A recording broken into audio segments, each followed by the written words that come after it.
Little Red Riding Hood. Once upon a time there was a little girl who was called Little Red Riding Hood because she was quite small and because she always wore a red cloak with a big red hood to it, which her grandmother had made for her. One day her mother, who had been churning and baking cakes, said to her, "My dear, put on your red cloak with the hood to it and take this cake and this pot of butter to your granny and ask how she is, for I hear she is ailing." Now Little Red Riding Hood was very fond of her grandmother, who made her so many nice things. So she put on her cloak joyfully and started on her errand.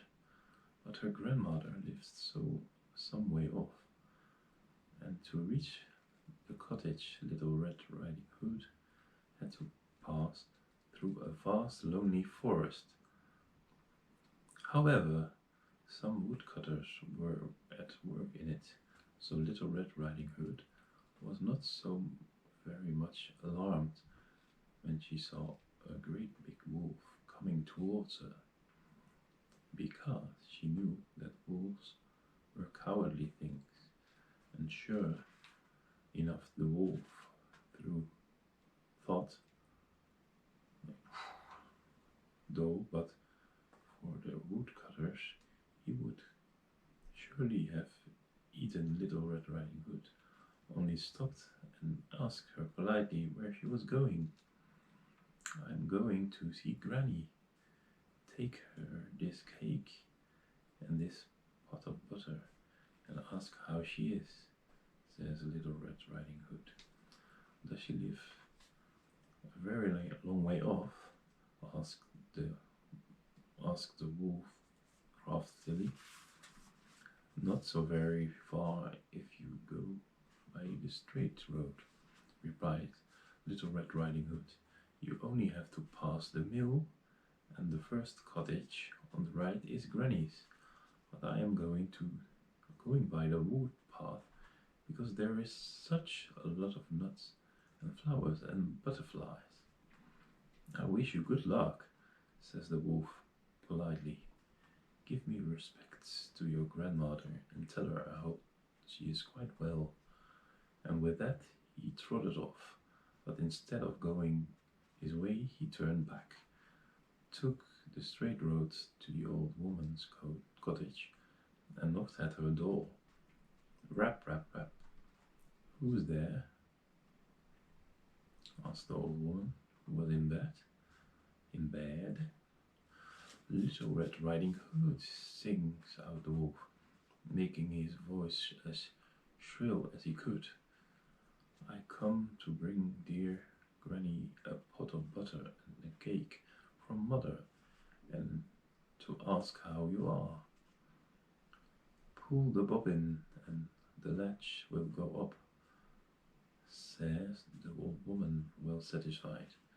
So the wolf pulled the bobbin, the latch went up, and oh my, it wasn't a minute before he had gobbled up old Granny, for he had nothing to eat for a week.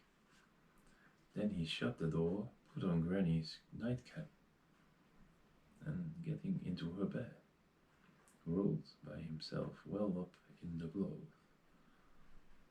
By and by along comes Little Red Riding Hood, who had been amused herself by gathering nuts, running after butterflies and picking flowers. So she knocked at the door. Rap, rap, rap. "Who's there?" says the wolf, making his voice as soft as he could. Now Little Red Riding Hood heard the voice was very gruff, but she thought her grandmother had a cold, So she said, Little Red Riding Hood, with a pot of butter and a cake from mother, to ask how you are. Pull the bobbin and the latch will go up. So Little Red Riding Hood pulled the bobbin, the latch went up, and there, she thought, was grandmother in the bed, for the cottage was so dark one could not see well. Besides, the crafty wolf turned his face to the wall at first, and he made his voice as soft as he could,